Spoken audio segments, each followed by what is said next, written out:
marido de una sola mujer, que tenga hijos creyentes, no acusados de disolución y de rebeldía. Versículo 7, porque el obispo debe ser irreprensible como administrador de Dios, no obstinado, no iracundo, no dado a la bebida, no pendenciero, no amante de ganancias deshonestas, antes bien debe ser hospitalario, amante de lo bueno, prudente, justo, santo, dueño de sí mismo, y debe retener la palabra fiel que es conforme a la enseñanza, para que sea capaz también de exhortar con sana doctrina y refutar a los que contradicen. Nosotros en este segundo punto, hablando de los requisitos del ministerio pastoral, dijimos con anterioridad que el llamado para el pastor en una sola palabra es ser irreprensible. ¿Y qué significa ser irreprensible? ¿Cómo se ve una vida que es irreprensible? Bueno, dijimos que una vida irreprensible es una vida de la que se puede afirmar con toda honestidad que cada una de las características que Pablo menciona de los versículos 6 al 9, aunque son no de manera perfecta, sí evidentes en la vida de esa persona. En los versículos 6 al 9, el apóstol habla de todas y cada una de estas características. Y lo resumimos de la siguiente manera. El anciano debe ser, como ya vimos, irreprensible. Dijimos, irreprensible ¿en dónde? En primer lugar, en su hogar. Porque dice el versículo 6, siendo marido de una sola mujer y teniendo hijos creyentes, no acusados de disolución y de rebeldía. Pero también vimos el punto número 2, porque dijimos que el anciano no solo debe ser irreprensible en su hogar, sino también irreprensible en su carácter. Y estudiamos palabra por palabra lo que leemos en los versículos 7 y 8. No obstinado, no iracundo, no dado a la bebida, no pendenciero, no amante de ganancias deshonestas, antes bien debe ser ¿cómo? Hospitalario, amante de lo bueno, prudente, justo, santo, dueño de sí mismo. Y bueno, ahora, en tercer y último lugar, podemos decir que el anciano debe ser irreprensible en su enseñanza. Si no lo tenías anotado, puedes anotarlo. El anciano debe ser irreprensible en su enseñanza. ¿Por qué decimos esto? Por el versículo que hoy vamos a estudiar, versículo 9. Dice Tito 1, versículo 9. Debe retener la palabra fiel que es conforme a la enseñanza, para que sea capaz también de exhortar con sana doctrina y refutar a los que contradicen.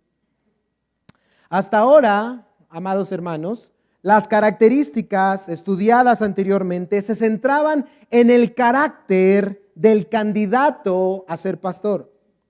Pero ahora la atención se centra en el carácter de su enseñanza, en el carácter de su enseñanza. Pablo, inspirado por el Espíritu Santo, dice que el anciano o candidato a ser anciano debe ¿qué? Retener la palabra fiel. El anciano debe retener la palabra fiel. Y nos preguntamos, ¿qué significa eso? ¿Qué significa que el anciano debe retener la palabra fiel? Pero antes de continuar con este sermón, me gustaría que hiciéramos una breve oración pidiendo al Señor que nos ayude a entender este texto. Padre Celestial, te doy gracias por este tiempo de comunión con tu palabra y con tus hermanos. Te ruego, amado Dios, que sea tu Santo Espíritu iluminando nuestra mente y nuestro corazón para poder escuchar tu voz, Señor. Para poder entender el texto correctamente y escuchar la voz de tu palabra, Señor. Y sea tu palabra la que transforme nuestros corazones, nos dé vida, nos edifique, Señor. Todo para la gloria de tu nombre. En nombre de Jesús. Amén. Debe retener, dice Pablo, la palabra fiel. En el original griego, esta palabra que es traducida aquí como retener, tiene el sentido de aferrarse con fuerza a algo o dedicarse con total devoción a algo. Sabemos que, conforme a las Escrituras, la principal tarea del pastor, anciano u obispo es predicar la palabra de Dios. ¿Cuántos dicen amén? Bueno, en esa tarea el pastor fiel será aquel que se aferre con total fuerza y se entregue en total devoción a la palabra fiel, dice Pablo. Al igual que en el español, esta frase que es conformada por dos palabras, palabra fiel, Griego, logos, pistos, palabra fiel o palabra digna de confianza. Y cuando yo estaba estudiando este pasaje, yo me hice la pregunta, bueno, ¿cuál es la palabra fiel o digna de confianza a la que el pastor debe aferrarse con todas sus fuerzas? Y la realidad es que, yendo al original, hay dos posibilidades, ya que la palabra logos se usa como sinónimo tanto para hablar de las escrituras como para hablar de la predicación. Mira, acompáñame a 2 de Timoteo, capítulo 4, versículo 2, sin perder Tito, pon ahí un separador.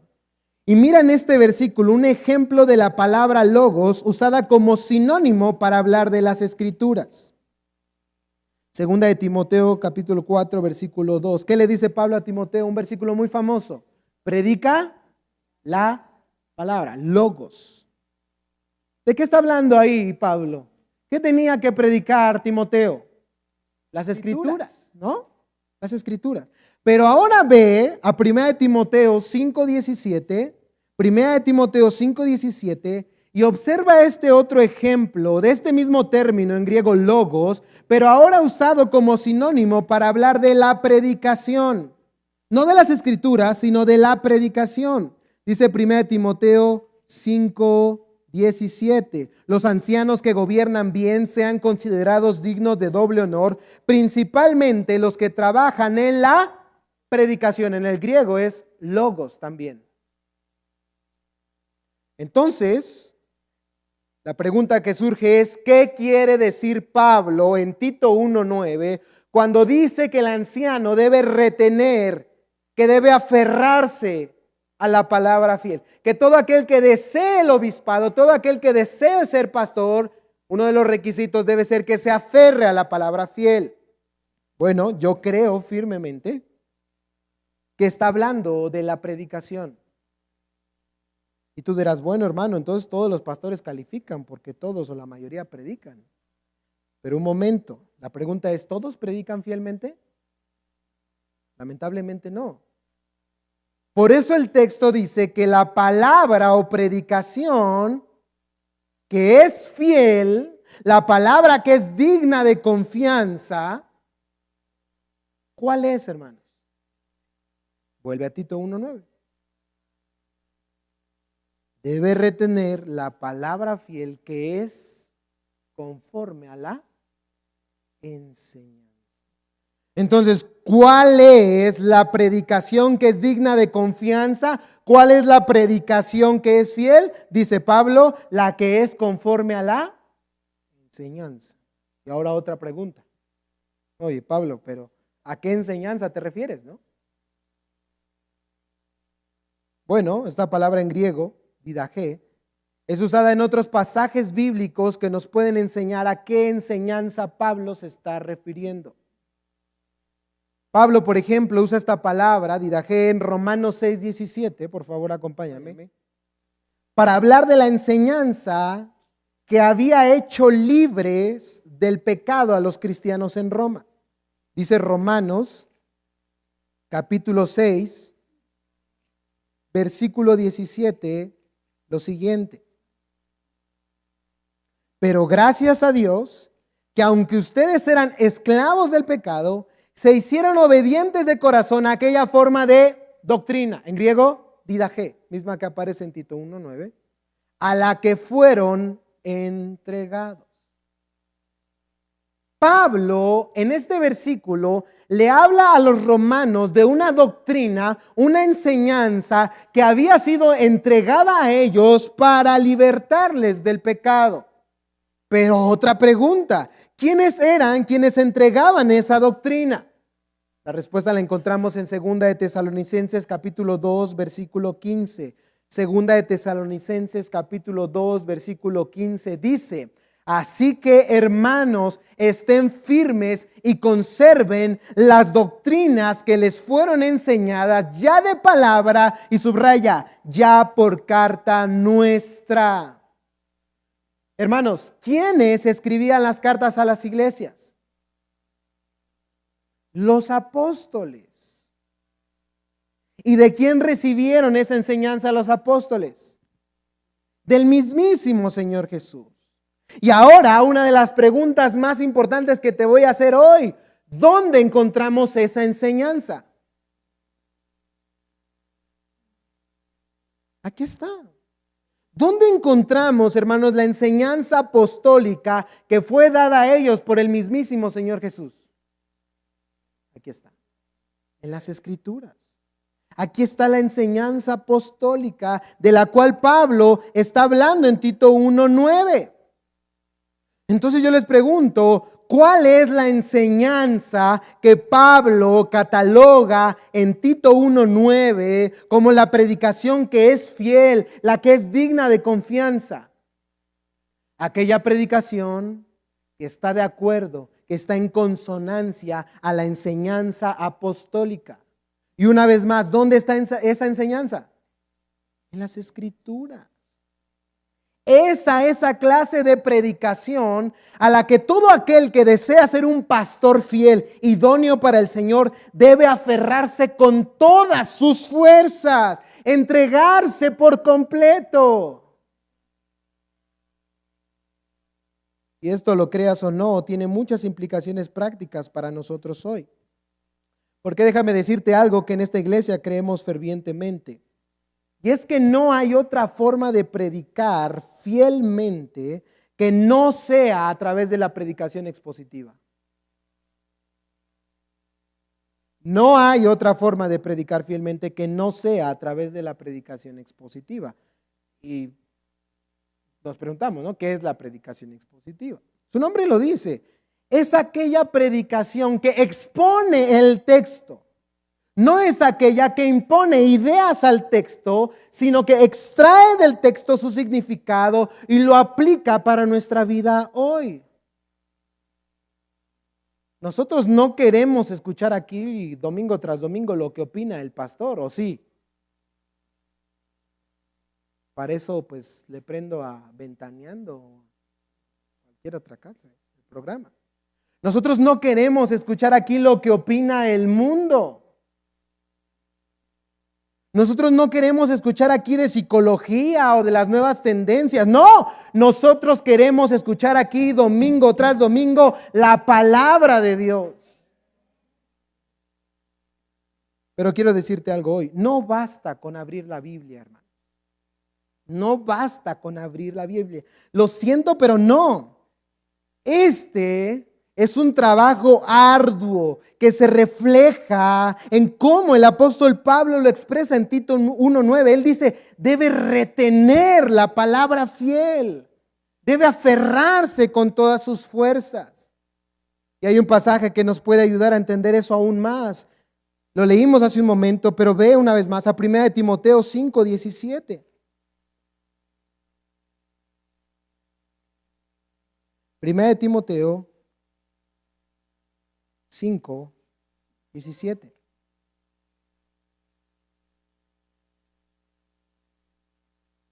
Dice el texto: los ancianos que gobiernan bien sean considerados dignos de doble honor. Recuerda que ancianos, pastor y obispo son palabras distintas, pero para hablar de la misma persona. Los ancianos, los pastores que gobiernan bien sean considerados dignos de doble honor. Principalmente, ¿quiénes? Los que trabajan en la predicación y en la enseñanza. La palabra que aquí aparece como trabajan en el original griego conlleva la idea de un esfuerzo diligente en que el empeño puesto conlleva sacrificio y agotamiento. Todos, hermanos, los que han estudiado sistemáticamente la Biblia saben que no es fácil hacerlo. No quisiera, ahora sí va a salir el meme de ya nos exhibiste, pero pues hace 2 años que se inauguró el seminario bíblico El Rey Viene, se inscribieron 53 personas. ¿Saben cuántas personas se van a graduar de esas 53? 13 personas tan solamente. Ellos se han dado cuenta que estudiar sistemáticamente la Biblia no es fácil.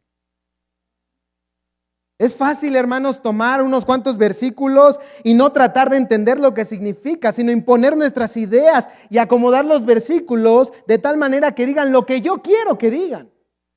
Pero estudiar el contexto bíblico, histórico, gramatical, investigar el significado original palabra por palabra para entender lo que significó para la audiencia original y cómo se aplica a nosotros, no es fácil. Es un trabajo que conlleva esfuerzo diligente, sacrificio, horas de estudio, de trabajo arduo.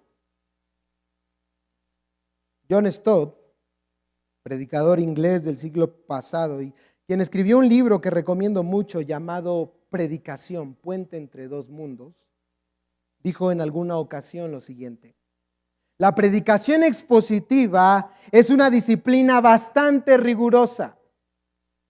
Quizás sea la razón por la que haya caído en tal desuso.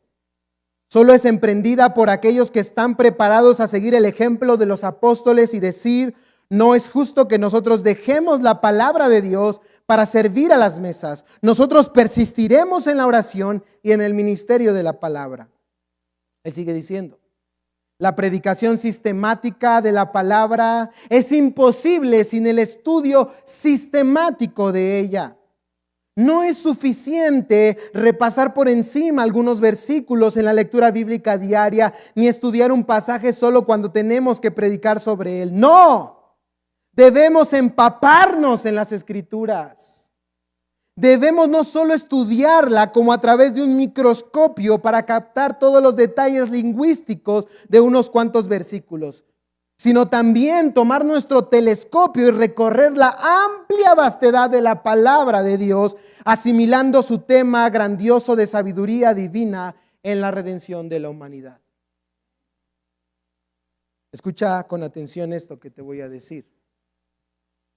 Un pastor verdadero no es el que usa la Biblia para predicar. Ay, ¿cómo? Sí, un pastor verdadero no es el que usa la Biblia para predicar. No, un pastor verdadero es el que se esfuerza no solo por usar la Biblia, sino también por interpretarla y aplicarla correctamente, esa palabra de verdad. Que todos los pastores usan una Biblia, agarran el texto y lo abren, pero te dan un versículo y luego se ponen a hablar su testimonio, sus chistes, psicología, su opinión. Y es que yo pienso, y es que yo opino, y es que yo siento. Ese no es un pastor de verdad. El pastor verdadero, fiel, se aferra con todas sus fuerzas a la enseñanza apostólica. Y semana tras semana dice: Señor, yo no quiero hablar. ¿Qué puedo hablarle a tu iglesia si lo que está aquí y aquí no sirve de nada? No transforma ni cambia corazones. Señor, si algo sale de mi boca, que sea tu palabra. Sea tu palabra. Pero repito, hermanos, no basta solo con abrir la Biblia. No basta solo con orar. Necesita haber un esfuerzo diligente, tremendo, semana tras semana. Y repito, no es fácil, hermanos. Necesitamos los pastores en todo tiempo depender del Espíritu de Dios. Pero también necesitamos apoyo. Apoyo espiritual. Anótalo. Apoyo espiritual. Mira lo que dice 2 de Tesalonicenses capítulo 3, versículo 1.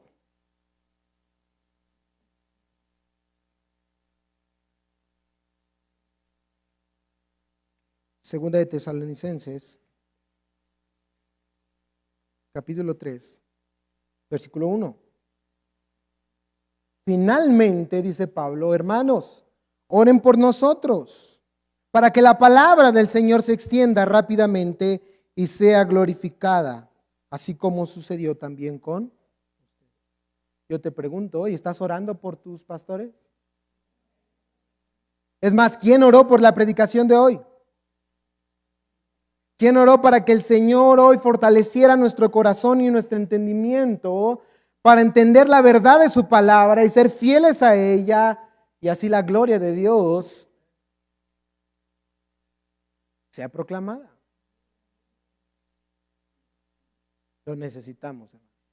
De verdad, lo necesitamos mucho. Apoyo material. En segundo lugar, apoyo material.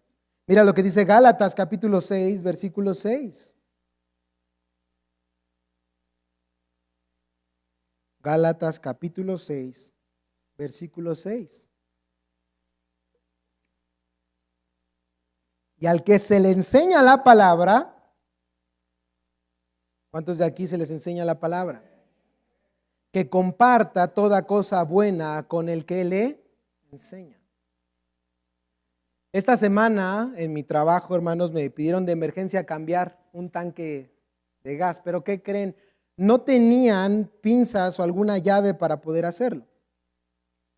Miren, nosotros aquí podemos tener las mejores intenciones, la mejor disposición, pero sin las herramientas adecuadas, estamos atados de mano. Estudiar a profundidad la Escritura requiere de herramientas, empezando por lo más básico, una Biblia. Pero también se necesitan diccionarios bíblicos, comentarios, léxicos gramaticales, manuales bíblicos, una Biblia de estudio. ¿Y qué creen? Todo eso cuesta. Todo eso cuesta. Yo te pregunto hoy, ¿sabes si tu pastor está teniendo los suficientes recursos para tener acceso a tales herramientas? Es importante. ¿Cuántos dicen amén? Amén. Así. Se fue a churrar y va para abajo. ¿Cuántos dicen amén? Apoyo físico. Mira lo que dice 2 de Timoteo 4, 9 al 11. 2 de Timoteo capítulo 4, versículos 9 al 11.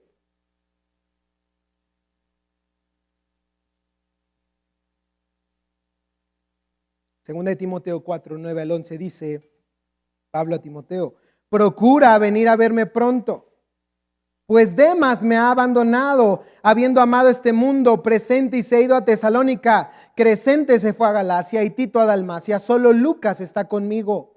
Toma a Marcos y tráelo contigo, porque me es útil para el ministerio. Pablo aquí habla de personas, colaboradores que le ayudaban, físicamente hablando, laboralmente hablando. ¿Y eso en qué resultaba? En que el apóstol Pablo podía seguir predicando el evangelio, ¿no es así? Hay personas que son útiles para nosotros en el ministerio, que nos apoyan, que nos ayudan. En alguna ocasión le preguntaron a un niño qué quería hacer cuando fuera grande, y él respondió: pastor. Y cuando le preguntaron por qué, esperando una respuesta como para predicar la palabra de Dios o para cuidar de las ovejas de Cristo, no, él respondió: para solo trabajar los domingos y tener toda la semana libre. Puede sonar chistoso, hermanos, pero eso es lo que muchos piensan acerca del trabajo pastoral. Yo sé, hermanos, que lamentablemente hay pastores que no se esfuerzan en predicar diligentemente la Escritura. Pero según lo que estamos estudiando hoy, esos no son pastores. Esos son vividores, no pastores.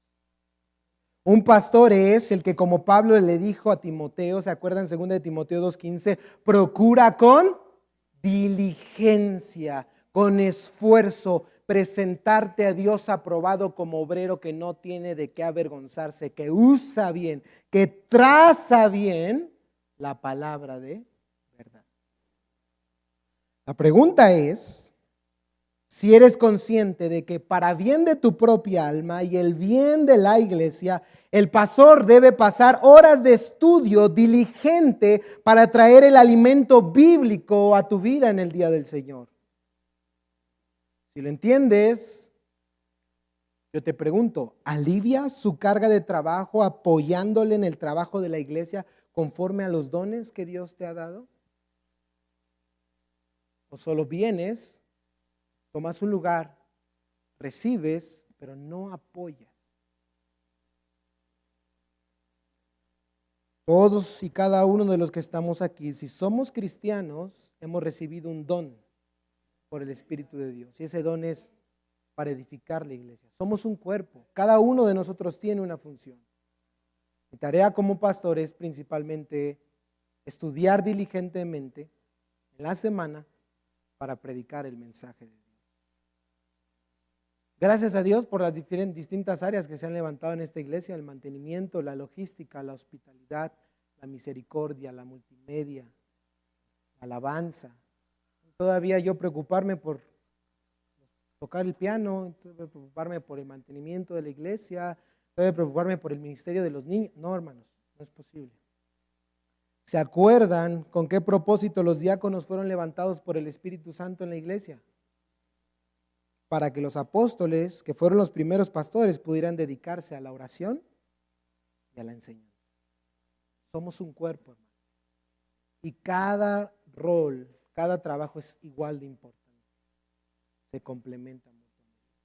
Yo te pregunto, una vez más, ¿alivias la carga del trabajo de tu pastor apoyándole en el trabajo de la iglesia conforme a los dones que Dios te dio? ¿O está tu pastor preocupado por esas cosas que Dios a ti te ha delegado? A veces, hermanos, se nos olvida toda esta parte. Y una más, que es la que más se nos olvida. Por último, apoyo emocional. Mira lo que dice 1 Tesalonicenses, capítulo 5, versículos 12 y 13.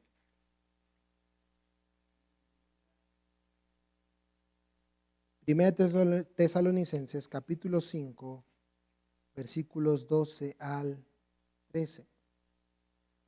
Pero les rogamos, hermanos, que reconozcan a los que con diligencia trabajan entre ustedes. Una vez más, esfuerzo, ¿se dan cuenta?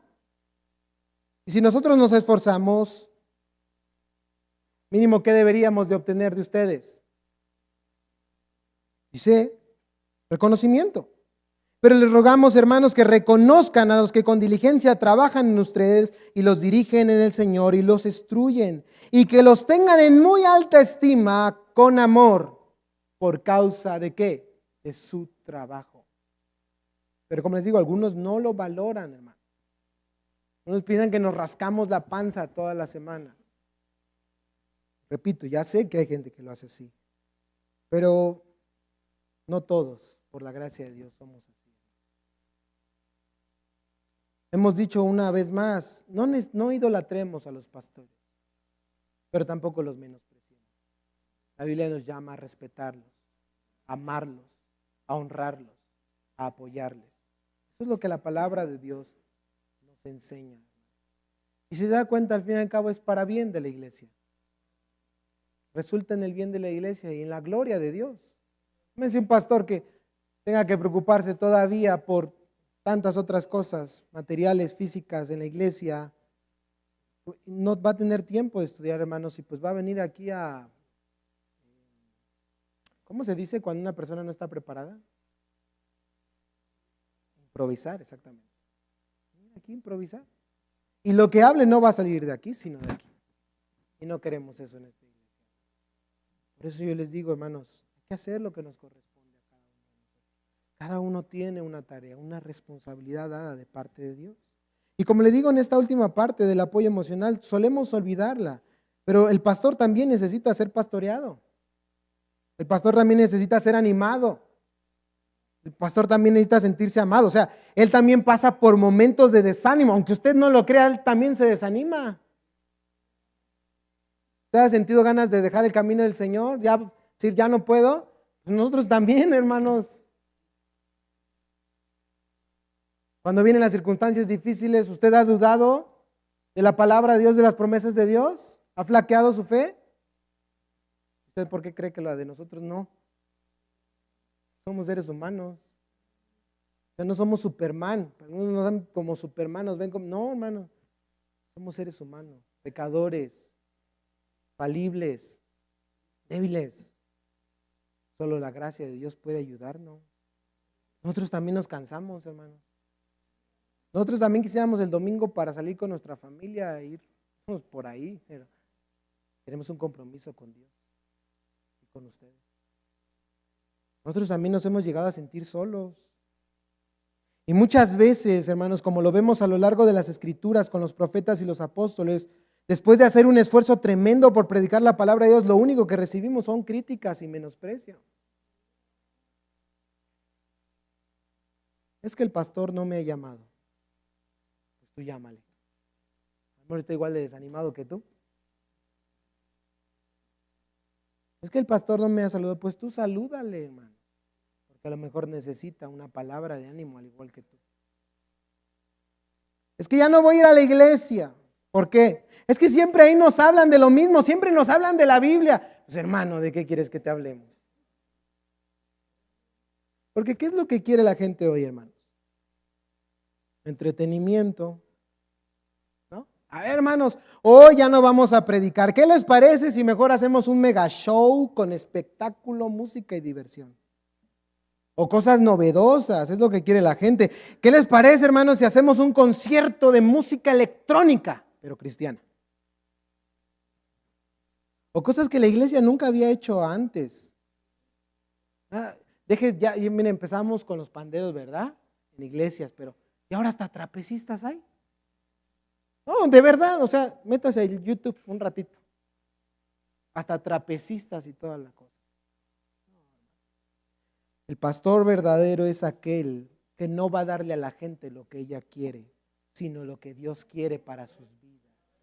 Ese es el pastor de verdad. Y por eso, como dice Pablo en Tito 1:9, se mantiene anclado a la palabra fiel, que es conforme a la enseñanza. Porque sabe que la verdad no está en su intelecto, ni en su corazón, ni en su sabiduría humana, sino solo en la bendita palabra de Dios. Es como aquel hombre del que nos habla el Salmo capítulo 1, ¿se acuerdan? Versículo 2, miren, acompáñenme ahí.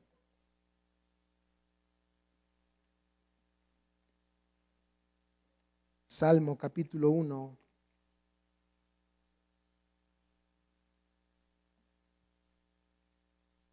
Versículo 2. Sino que en la ley del Señor está ¿qué? Su deleite. Y en su ley medita de día y de noche. Aleluya. Es bienaventurado, escribió Charles Spurgeon, ingerir el alma misma de la Biblia, hasta que por fin se llega a hablar en el lenguaje de las Escrituras y el espíritu queda saturado con el sabor de las palabras del Señor, de tal manera que el componente principal de la sangre llega a ser biblina y la esencia misma de la Biblia fluye con naturalidad del interior de quien predica. Yo no sé, pero yo quiero un pastor así, ¿eh? Alguien en que su alma, su ser, fluya la palabra de Dios. Yo no quiero que me vengan a cuentear. Yo quiero alguien que me predique la palabra de Dios. ¿Y ustedes? La pregunta es, ¿están haciendo la parte que les corresponde? ¿Sabes qué es lo hermoso de esto, hermanos? Que cuando el pastor es como este hombre, que en la ley del Señor está su deleite, medita en ella de día y de noche, que eso se contagia. Y otros comienzan a desear fervientemente la palabra de Dios. Y comienza a haber, ¿sabes qué? Un avivamiento en el corazón de la iglesia. ¿Y qué es un avivamiento? Un hambre y una sed intensa por conocer a Dios. Esto es lo que yo quiero para esta iglesia. ¿Y ustedes? Hay que orar. No hay que dejarnos de congregar. Hay que estudiar, no solo en domingo, lunes, martes, miércoles, jueves, viernes, sábado en nuestro hogar. Conocer a Dios es lo mejor que podemos hacer, hermano. Conocer a este Dios santo, a este Dios que nos ha dado lo mejor que tiene, a su Hijo Jesús. Y aquí está, hermanos, revelado para bendición nuestra. Que nuestro deseo y oración hoy sea que podamos, no solo los pastores, sino todos como iglesia, tener un deseo ferviente por retener la palabra fiel que es conforme a la enseñanza bíblica. Y así, hermanos, el Señor en su gracia nos permita experimentar el gozo de conocerle y mejor aún, de saber y entender que somos conocidos por Él. ¿Cuántos decimos amén? Oremos al Señor. Padre,